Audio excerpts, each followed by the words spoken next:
Why did the Portuguese only colonize Brazil of the entire South American continent? I know most of you have been wondering why the Portuguese only colonized Brazil of the entire vast South American continent. Well, today, we will answer that question in this video. Hello, my viewers. Welcome to another exciting video on my channel. Did you know that despite its well-established navy forces and renowned explorers, Portuguese only managed to colonize Brazil and left the other parts of the South American continent up for grabs by one of its close rivals, including Spain?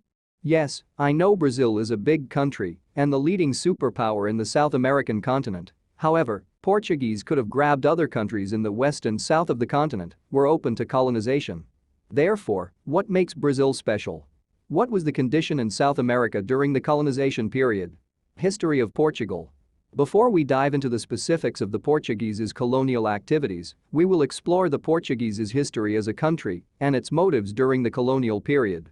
Portugal is known for its rich history and culture, gastronomy and wines, beaches, surfing, music festivals, and the Portuguese people, who are generally affable, open, and sincere. The word Portugal derives from the Roman Celtic place name Portugal. Cale or Calich was the name of a Celtic deity and an early settlement located at the mouth of the Douro River, which in the present day is called Vila Nova de Gaia and flows into the Atlantic Ocean in the northern part of what is now Portugal. Recent history shows that the Roman Empire controlled the Iberian Peninsula, which consists of modern Spain and Portugal, for several centuries after conquering it in 3rd BC. Later, after the Roman Empire collapsed, Germanic tribes ruled the area and its remote kingdoms for several centuries.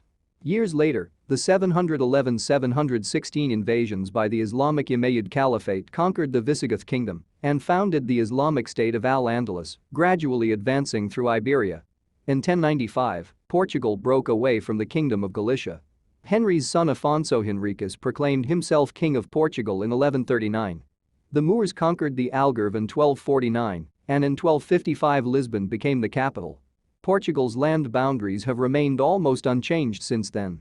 During the reign of King John I, the Portuguese defeated the Castilians in a war over the throne in 1385 and established a political alliance with England through the Treaty of Windsor in 1386. From the late Middle Ages, in the 15th and 16th centuries, Portugal ascended to the status of a world power during Europe's age of discovery as it built a vast empire. Motives behind Portuguese colonization of some world territories and Portuguese colonies in the world. Portugal's empire spanned the planet and rivaled that of Spain, France, and England. Surprisingly, Portugal owned half of the New World. That is right, folks. In 1494, Portugal and Spain divided the world by signing the Treaty of Tordesillas, which essentially gave Portugal the eastern half of the New World, including countries like Brazil, Africa, and Asia. Notably, its former possessions are now across 50 countries around the world. For instance, the Portuguese Empire controlled the Azores, Madeira, Cape Verde, and São Tomé and Príncipe around the coast of Africa, Cochin, Goa, and Colombo on the Indian subcontinent, Macau and Nagasaki in East Asia, Mozambique and Angola in Africa, and Brazil. You know what? The Portuguese created colonies for numerous reasons, such as to trade for spices, gold, agricultural products, and other resources, and to spread Catholicism. Portuguese colonization of the South American continent and the formation of Brazil colony. This is where history gets interesting. Surprisingly, Portugal not only colonized parts of South America, including Brazil, Colonia do Sacramento, Uruguay, Guiana, and Venezuela, but it also made some unsuccessful attempts to colonize North America, Newfoundland and Labrador, and Nova Scotia in Canada. Yes. Imagine that would have happened? Americans and Canadians will be speaking Portuguese. Let us go on. In 1494, the two kingdoms of the Iberian Peninsula divided the New World between them in the Treaty of Tordesillas, and in 1500 navigator Pedro Álvares Cabral landed in Brazil and now laid claim to it in the name of King Manuel I of Portugal. Notably, rather than launching large military campaigns to conquer empires, the Portuguese engaged in trade with native Brazilians and smaller-scale battles against rival groups. Why Brazil?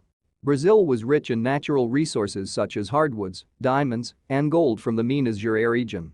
Captaincies were handed out, and São Vicente became the first Portuguese settlement in 1532. The first governor of Brazil was appointed in 1549, and Brazil was made an official crown colony. For about 50 years, the main interest of Portuguese in the colony was in the Brazil wood.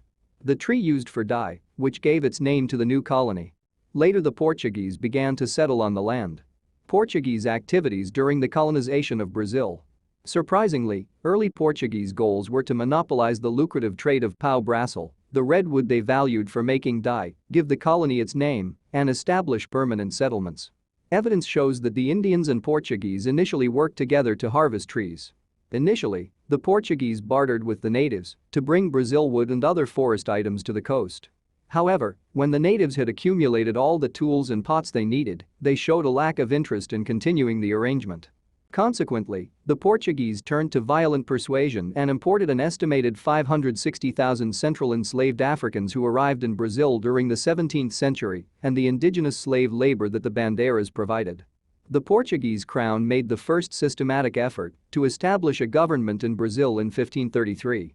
It divided the colony into 15 hereditary captaincies, or fiefs, each extending 50 leagues, and that is about 160 miles, or 260 kilometers along the coast and an indefinite distance inland.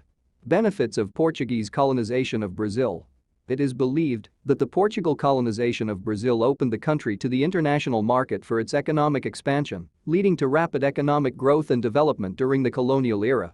Also, the abundant gold and diamonds mined by enslaved individuals allowed wealth, trade, and artistic production to flourish in the entire Portuguese Empire throughout the 18th century.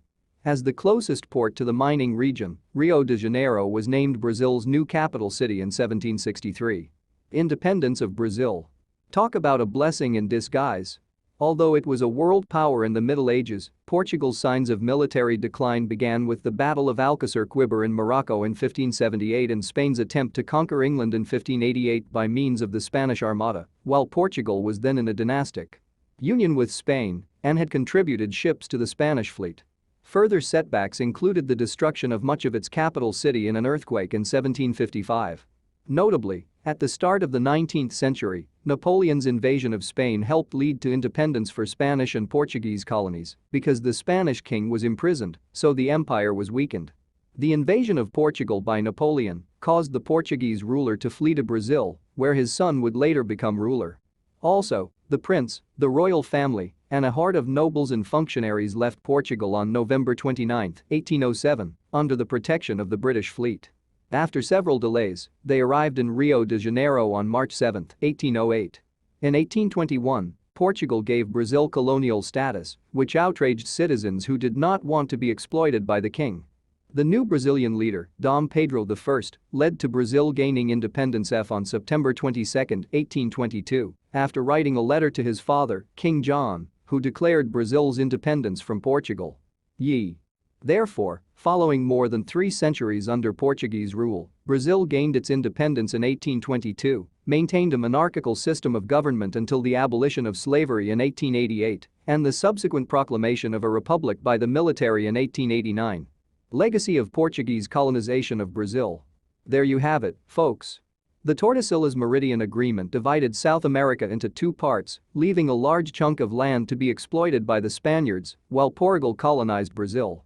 The Treaty of Tordesillas has been called the earliest document in Brazilian history since it determined that Portugal would settle in the eastern part of South America, while Spain controlled southern and western part of the continent. Thanks for watching the video. If you like the content, please subscribe, share, comment, like, and hit the notification button. Cheers.